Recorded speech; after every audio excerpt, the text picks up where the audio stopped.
पुत्रदा एकादशी व्रत कथा। द्वापर युग के आरंभ में महिष्मती नाम की एक नगरी थी जिसमें महिजीत नाम का राजा राज्य करता था। लेकिन पुत्रहीन होने के कारण राजा को राज्य सुखदायक नहीं लगता था।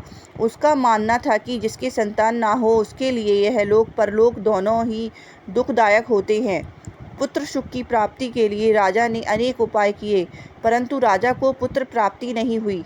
वृद्धावस्था आती देखकर राजा ने प्रजा के प्रतिनिधियों को बुलाया और कहा, हे प्रजाजनों, मेरे खजाने में अन्याय से उपार्जन किया हुआ धन नहीं है। ना मैंने कभी किसी देवताओं या ब्राह्मणों का धन छीना है। किसी दूसरे की धरोहर भी मैंने नहीं ली। प्रजा को पुत्र के समान पालता रहा। मैं अपराधियों को पुत्र तथा बांधकों की तरह दंड देता रहा। कभी किसी से घृणा नहीं की, सबको समान माना है। सज्जनों की सदा पूजा करता हूँ। इस प्रकार धर्मयुक्त राज्य करते हुए भी मेरे पुत्र नहीं है, सो मैं अत्यंत दुख पा रहा हूँ। इसका क्या कारण है?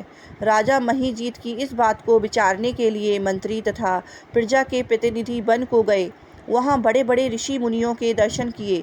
राजा की उत्तम कामना की पूर्ति के लिए किसी श्रेष्ठ तपस्वी मुनि को देखते फिरते रहे।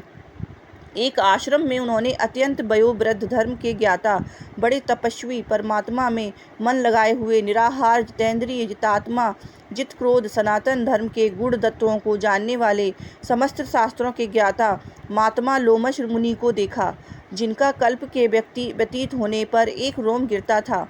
सबने जाकर ऋषि को प्रणाम किया। उन लोगों को देखकर मुनि ने पूछा कि आप लोग किस कारण से आए हैं? निसंदेह मैं आप लोगों का हित करूंगा। मेरा जन्म केवल दूसरों के उपकार के लिए हुआ है, इसमें संदेह मत करो। लोमश ऋषि के ऐसे वचन सुनकर सब लोग बोले, हे महिष्मते, आप हमारी बात जानने में ब्रह्मा से भी अधिक समर्थ हैं, अतः आप हमारे इस संदेह को दूर कीजिए।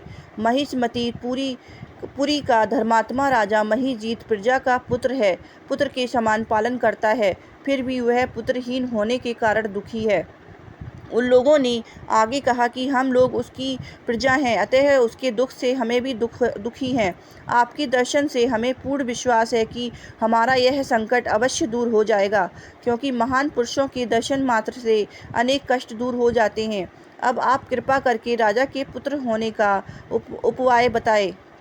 वह वार्ता सुनकर ऋषि ने थोड़ी देर के लिए नेत्र बंद किए और राजा के पूर्व जन्म का वृत्तांत जानकर कहने लगे कि यह राजा पूर्व जन्म में एक निर्धन वैश्य था। निर्धन होने के कारण इसने कई बुरे कर्म किए।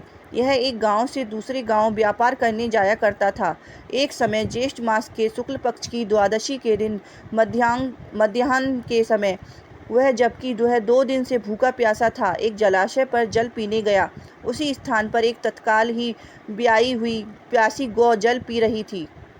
राजा ने उस प्यासी गाय को जल पीते हुए हटा दिया और स्वयं जल पीने लगा, इसलिए राजा को यह दुख सहना पड़ा। एकादशी के दिन भूखा रहने से वह राजा हुआ और प्यासी गौ को जल पीते हुए हटाने के कारण पुत्र वियोग का दुख सहना पड़ रहा है।